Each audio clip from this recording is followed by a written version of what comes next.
Bonjour à toutes et à tous et bienvenue dans ce nouveau tutoriel qui est aujourd'hui un extrait de ma formation création de logos stylisés sur Illustrator pour venir apprendre à utiliser la règle du Golden Ratio.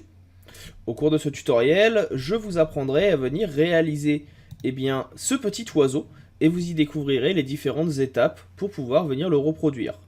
Le tutoriel aura une durée d'environ 20 minutes. Si vous voulez l'intégralité du tutoriel avec les différents cas pratiques, les différentes parties théoriques pour bien comprendre les outils, il est disponible sur tuto.com et vous retrouverez le lien dans la description. Si jamais vous avez des questions au cours du visionnage du tutoriel, je reste bien sûr à votre disposition dans la section commentaires. N'hésitez pas, je tâcherai d'y répondre le plus rapidement possible. N'hésitez pas non plus à me pinguer en utilisant arrobase pour que je puisse voir le commentaire, sinon je peux passer à côté. Si jamais le timing de la vidéo est un petit peu trop rapide, je vous rappelle que sur YouTube, il est possible de venir réduire celui-ci en venant cliquer sur la petite roue crantée et choisissant le timing de la vidéo, vous pouvez passer à 0,5, ce qui permet de réduire de 50%, enfin de 2, la vitesse de mon curseur et de mes paroles. Et vous pouvez faire la même chose dans le sens inverse, si jamais, au contraire, je ne parle pas assez vite. J'espère que ce tutoriel vous plaira et vous donnera envie d'en voir un petit peu plus. Je vous dis à tout de suite au cours de la vidéo et du cas pratique. Attaquons maintenant notre petit oiseau. Hop, comme tout à l'heure, je le fais rentrer dans la composition. Alors bien sûr là je l'ai mis dans un nouveau calque parce que je suis un boulet. Nouveau calque. Et on l'importe. On va revenir mettre visible ici nos petits cercles. Et comme tout à l'heure, je vais les sélectionner et en appuyant sur la touche Alt, les dupliquer dans l'autre. Tout simplement, toujours pour garder cette base scène en cas de besoin. On viendra modifier la taille des cercles après, comme tout à l'heure. Et ici, j'agrandis un petit peu mon oiseau et je prends mon outil pinceau. Je rends ici mon fond, bien sûr, bloqué. Et on va tracer un contour dans un premier temps. Donc là, je fais le bec. On va également faire le contour complet. Pas d'inquiétude si vous tremblez un petit peu ou quoi que ce soit, l'arrondi va se faire automatiquement. On va en profiter également pour faire ici une courbe. On va en faire une également pour l'œil par la suite. On va en faire une ici qui va partir, je pense, comme ceci. Voilà. Pour avoir une courbe qui va faire la tête et une qui fera ici tout simplement la plume ou l'aile qui se passe à cet endroit. Et on va également venir tout simplement fermer ici comme ceci. Comme ça on aura plusieurs zones qui pourront être travaillées. Avec mon outil flèche blanche, je vais venir placer les points un petit peu mieux pour que ce soit un petit peu plus facile à mettre en place. Par la suite, je peux venir rendre invisible mon élément.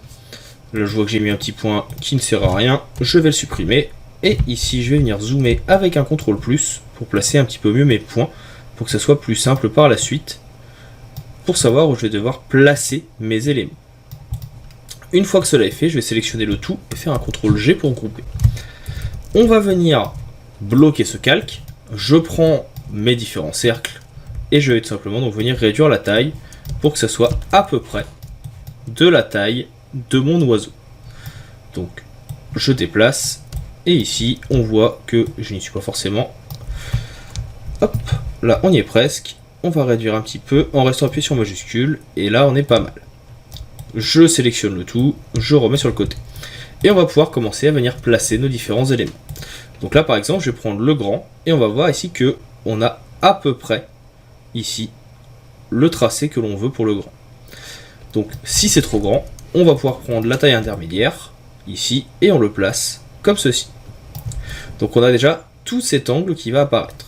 Dans le même temps, on va pouvoir venir placer un petit, qui va lui être trop petit, un moyen, voilà, qu'on va venir placer ici. Alors vous voyez, des fois je fais plusieurs essais pour essayer de trouver celui qui me convient le mieux. Ça peut être un petit peu plus long. Prenez votre temps pour bien trouver celui qui vous intéresse. Donc là, ici, je vais venir en placer un également ici, de l'autre côté, comme ceci. Là, pour l'instant, si je zoome, on voit que à cet endroit, je n'ai rien qui apparaît.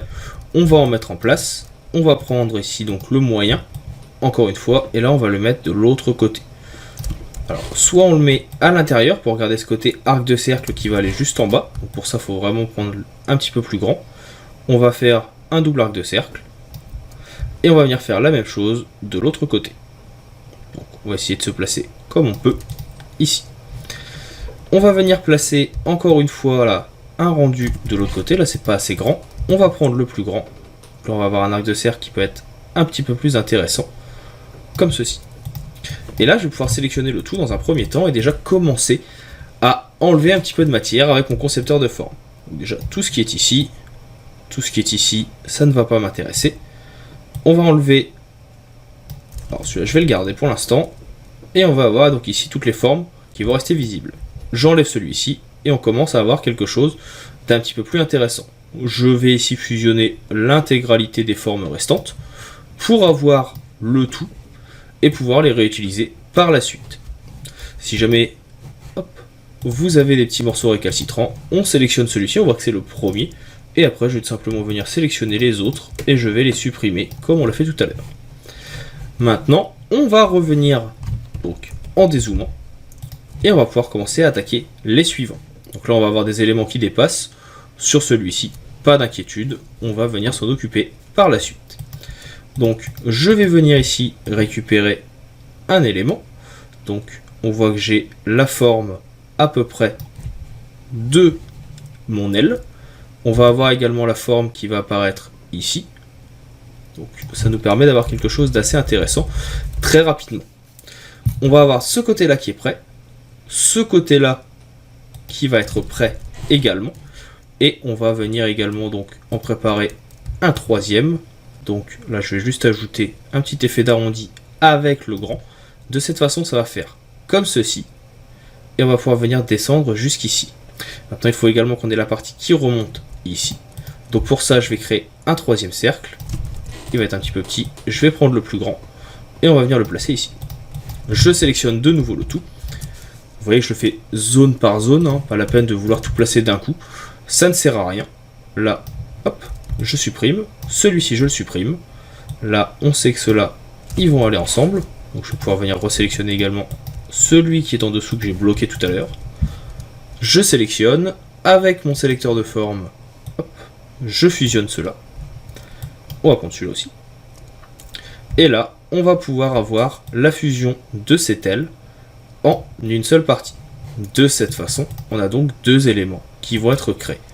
Je vais les déplacer sur le côté. Et vous avez donc votre base, le corps, et on va avoir ici l'aile dans un second temps.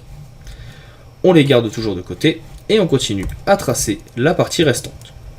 Alors on n'est pas vraiment arrondi, mais on va venir réaliser au contraire maintenant un arrondi entre la zone qui est ici, et on va essayer de se placer en haut. Donc voilà. Donc là c'est un petit peu à tâtons parce que je l'avais mal placé. Mais moi ce que je veux c'est que ça parte de la zone qui est ici et que ça aille se poser à cet endroit.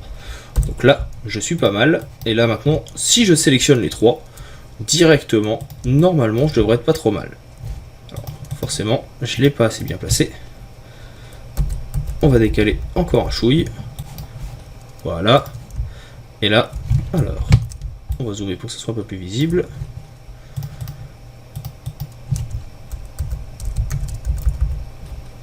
Ici et en bas comme ceci. Là normalement les deux vont superposer. Si je sélectionne le tout avec un CTRL A avec mon outil concepteur de forme, je peux bien venir supprimer cette partie. Et de cette façon je vais avoir donc une partie pour le ventre, une partie ici pour l'aile, et là je fusionne les deux et j'ai l'autre partie. On va pouvoir s'attaquer à la tête. Ça va être assez simple également à mettre en place, donc toujours de la même façon. On sélectionne des petits cercles qui peuvent rendre l'effet souhaité. Donc là on a celui-ci qui fait une bonne partie de la tête. On va avoir celui-ci, toujours en appuyant sur Alt, qui va faire l'autre partie. Donc on n'hésite pas à les superposer bien sûr. Pas grave si on ne correspond pas exactement à la forme de base. On va avoir ici un troisième qu'on va mettre de l'autre côté. Alors là, celui-là, je vais peut-être même pouvoir prendre un petit peu plus grand. Voilà, pour que ça suive parfaitement. Et donc là, j'ai déjà cette partie qui est faite. Et ça va suivre comme ceci, jusqu'ici. Là, je vais revenir à cet endroit. etc., etc. Je sélectionne toujours. Je supprime donc les parties qui ne m'intéressent pas. Là, je vois tout de suite que je n'ai pas assez collé mes cercles. Donc, je vais venir les resélectionner, en tout cas pour ces deux-là, et je vais venir les placer sur celui qui est supérieur. Comme ceci.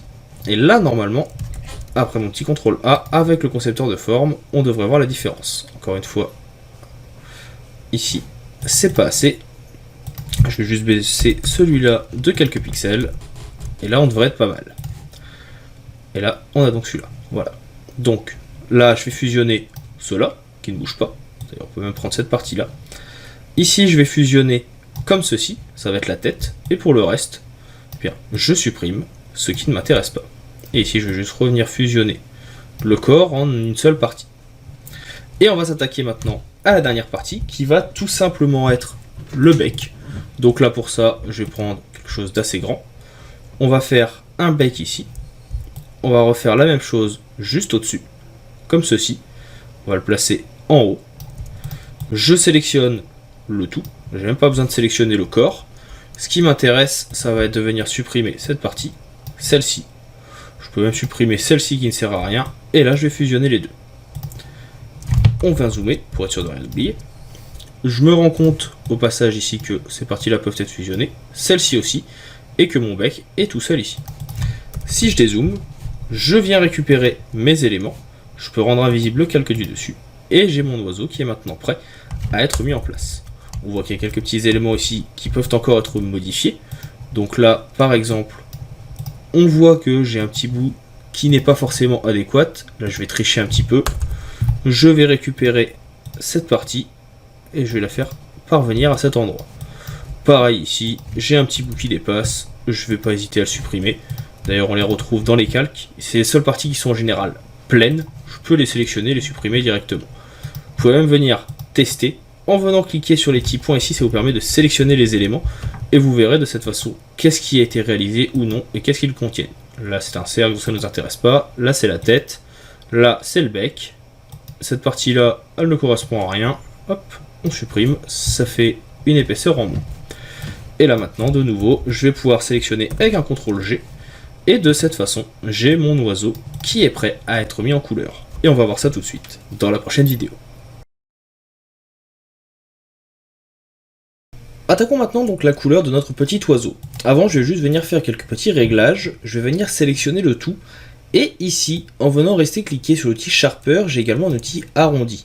Et je vais utiliser cet outil, après avoir sélectionné bien sûr le tout, pour venir arrondir un petit peu mieux ma forme, tout simplement parce que ici j'avais des formes qui ne m'intéressaient pas forcément et je voulais quelque chose d'un petit peu plus rond. Donc vous voyez, en quelques instants, ça m'a permis de venir réarrondir ce qui était ici, c'est un petit peu mieux. Bon, je vais également venir sélectionner à cet endroit mon bec, que je trouve un petit peu trop grand, donc je vais double-cliquer dessus, pour le sélectionner tout seul, et je vais tout simplement venir réduire comme ceci en longueur. Et je vais repasser le bec à peu près comme je le souhaite. On va venir zoomer avec un CTRL+, pour avoir quelque chose d'un petit peu plus intéressant et surtout quelque chose de plus raccord. Et surtout ici, hop, je vais venir rentrer un petit peu le tout. Et avec notre sélecteur de forme, on a l'habitude maintenant, on vient fusionner les deux. Je reviens en arrière et ici on va pouvoir commencer à venir mettre un petit peu de couleur. Donc comme tout à l'heure, je vais venir mettre full dégradé un petit peu partout. Et également, on va venir enlever le contour en arrière. De cette façon, on va pouvoir venir soit à partir de la photo de base qui est ici, soit à partir des couleurs de notre choix, modifier notre petit logo. Alors là, moi je vais partir sur une couleur ici de moi-même, je ne vais pas venir pipoter, je vais venir, même si je vais m'inspirer, choisir mes couleurs moi-même. Je vais double-cliquer ici, on va venir se mettre en CNJM et on va choisir une couleur un petit peu orangée, dans un premier temps. Donc on cherche quelque chose qui me paraît pas trop mal en termes de orange. Et sur le noir de l'autre côté, alors hop, boulette de ma part, autant pour moi, on vient resélectionner automatiquement ici une couleur, et on va venir donc également effacer tout ce qui est des contours, on n'en a pas forcément besoin. Je sélectionne donc ici, dissocier, et on sélectionne au premier plan, c'est la couleur qu'on va modifier. Donc je disais CNJM, et on va prendre ici un orangé, quelque chose qui est un petit peu plus sympa. On va le foncier un petit peu, Et de l'autre côté, je vais garder du noir, sauf qu'au lieu d'avoir un noir pur, je vais mettre quelque chose d'un petit peu plus grisé, voire même quelque chose d'un petit peu plus marron foncé. Donc pour ça, vous voyez, je viens jouer avec les différents contrastes, comme ceci. Ça sera le ventre de mon animal. Pour ce qui va être des plumes, même principe, ici, je viens chercher en CNJM quelque chose qui va être un petit peu turquoise.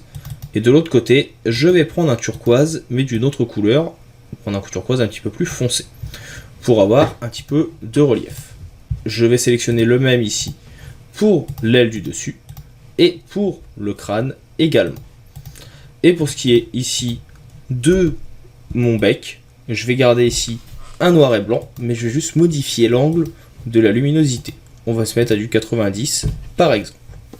Ça me paraît pas trop mal, et on va pouvoir venir réaliser donc des petits effets comme on l'a déjà vu tout à l'heure. Par exemple pour le ventre ici, je vais tout simplement le dupliquer, je vais sélectionner les deux, et avec l'outil donc forme, je supprime cette partie là. Et la partie qui va être en dessous, là on voit déjà que le dégradé commence à se créer. Je prends ici mon dégradé et je vais tout simplement pousser un petit peu plus la couleur lumineuse. De cette façon, on a un effet de contraste qui se crée entre les deux. Je vais venir sur le suivant. Avec mon outil rotation, je vais déplacer mon aile une fois en restant appuyé sur Alt et une deuxième fois. Donc pour ça, je viens replacer mon point également ici. Et toujours avec Alt, je déplace. Je sélectionne les trois et avec le sélecteur de forme, hop, on supprime tout ce qui ne nous intéresse pas. De cette façon, on va avoir un effet de plume un petit peu plus intéressant. On va pouvoir venir le modifier, quitte par endroit, comme c'est le cas ici, à venir assombrir certaines parties. Par exemple ici, en bas. Ici, au contraire, on va venir éclaircir pour créer du contraste et de la différence entre nos différentes plumes.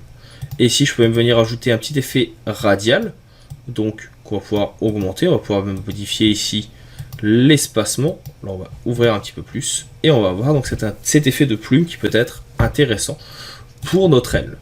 Donc là, on regarde ce qui m'intéresse. Est-ce que je veux quelque chose un petit peu plus foncé entre les deux, comme ceci. Si jamais ça ne plaît pas, vous pouvez bien sûr modifier à tout moment. Là, je vais me remettre plutôt alors à 130.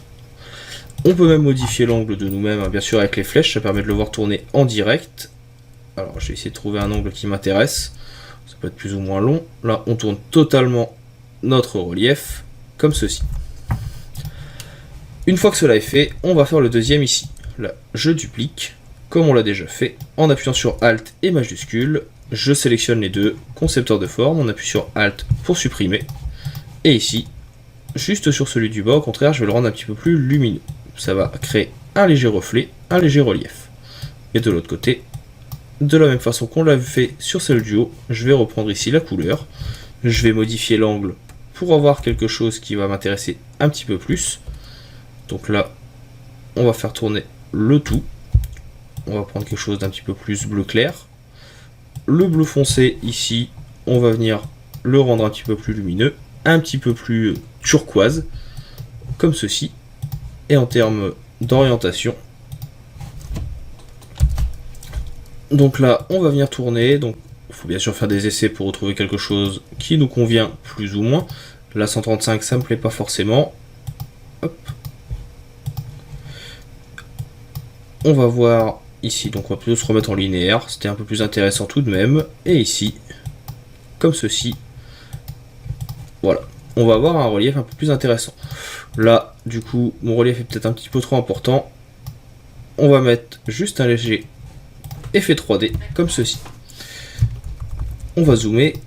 On voit ici qu'on a des légères différences de texture entre les deux, tout simplement parce que si je sélectionne mes trois éléments et que je zoome ici, on verra que les trois ne se rejoignent pas forcément à cet endroit. Je vais avoir une ligne en fait entre les trois. C'est pas forcément top en termes de vision, donc on va juste déplacer légèrement d'un pixel, ça se verra beaucoup moins. Je dézoome encore une fois, ici. Là, on va s'attaquer au crâne. Le crâne, je vais le laisser comme ça. Je vais juste modifier légèrement le dégradé pour avoir quelque chose sur le fond. À la limite, je vais juste remonter légèrement avec Alt pour créer un deuxième effet. Je sélectionne encore une fois les deux. On utilise le concepteur de forme pour supprimer une partie. Et sur celui du bas, hop, je vais juste foncir ou éclaircir un tout petit peu pour donner du relief. Mais c'est très léger, c'est juste histoire de dire que... Là je me rends compte que j'en ai un qui va être un petit peu en trop. On va venir refaire l'aile ici. J'ai poussé un petit peu trop le détail, ça ne me plaît pas forcément. Donc je vais augmenter ici la couleur. On va reprendre le même rendu qu'ici. Et on va juste venir faire un dégradé, et non pas deux, comme on l'avait fait, en plaçant un point ici, et en venant déplacer légèrement. Alors, non, on va le placer en bas, ça sera plus intéressant. Et on va le faire à la moitié. Donc vous voyez, c'est aussi ça de réaliser ce type de création. Parfois, il faut faire des essais, revenir en arrière pour voir le rendu, voir si ce que l'on a mis en place est intéressant ou non. Parfois, ça peut ne pas l'être, et il suffit juste de recommencer, il ne faut pas hésiter. Donc là, ça me plaît un petit peu plus. Le reflet est un petit peu plus intéressant, on a un petit peu plus de 3D entre les deux. Et je vais terminer tout simplement ici avec le bec de mon oiseau. Donc pour ça, encore une fois, je vais sélectionner celui-ci. Je vais faire une légère rotation entre le haut et le bas, comme ceci. Je vais sélectionner les deux. On va supprimer la partie supérieure. Voilà. Et sur celle inférieure, on va juste pousser un petit peu plus les contrastes pour donner du relief. Et de cette façon, on a terminé notre oiseau ici également. Alors là, on a essayé de pousser les dégradés un petit peu plus. Le rendu n'est pas obligé de plaire. Vous pouvez bien sûr changer à tout moment, créer d'autres types de dégradés. Là, par exemple, je vais juste venir à la place faire un dégradé comme ceci, plus sur le côté du dos entre les deux. Je sélectionne, on supprime cette partie, et comme tout à l'heure, ici, on va juste pousser un petit peu plus le dégradé pour avoir un relief. Si ça ne plaît pas, vous n'êtes bien sûr pas obligé. C'est vraiment, le but c'est d'essayer de tester pour obtenir un rendu qui nous plaira un petit peu plus. Une fois que vous avez fini, on peut rendre invisible le calque qui est ici. On sélectionne le tout, on groupe avec un CTRL G, et vous avez toujours bien sûr la version juste ligne qui apparaît, et que vous pouvez garder de côté en cas de besoin. Et vous avez de cette façon vos deux logos. On fait un petit CTRL S pour enregistrer. Le calque 3, je l'appelle oiseau, et vous le retrouverez encore une fois dans le AI présent avec les sources du tutoriel. On va pouvoir s'attaquer à notre troisième élément. On va cette fois faire une autre type d'oiseau. On va se faire un petit flamant rose. Hop hop, ne partez pas si vite. Vous avez aimé la vidéo, l'astuce que vous avez vue vous a plu et vous a permis de vous améliorer dans le logiciel que vous suivez, Photoshop, Illustrator, InDesign, Affinity Photo ou que sais-je encore. Vous souhaitez aller un petit peu plus loin dans la découverte de ces outils et comprendre au mieux leur fonctionnement, voire même vous personnaliser dans certains domaines, l'auto-entreprise, comment développer votre auto-entreprise par exemple avec Photoshop, comment vous améliorer si vous êtes développeur, comment utiliser la suite Adobe si vous êtes illustrateur ou que sais-je encore. Sachez que je vous propose également des vidéos sur tuto.com que vous pouvez retrouver avec le lien présent dans la description. Vous y retrouverez l'intégralité des vidéos gratuites du site, de la chaîne YouTube, mais également l'intégralité de mon catalogue de formations payantes. Il arrive régulièrement que je propose sur la chaîne YouTube, mais aussi sur les réseaux sociaux, des codes promo pour les avoir à moins cher, donc n'hésitez pas à les suivre pour pouvoir rester à l'affût des dernières nouvelles. Je vous invite également, bien sûr, à laisser un commentaire, un petit like, à partager la vidéo autour de vous, afin que la chaîne puisse grandir. N'hésitez pas à me dire ce que vous en avez pensé, c'est toujours avec plaisir que je lis les commentaires et que je réponds, même en cas de besoin. Je vous dis maintenant à bientôt pour d'autres tutoriels, pour d'autres ressources, pour d'autres outils liés au monde du graphisme ou du marketing. Je vous souhaite une bonne continuation et je vous dis à bientôt.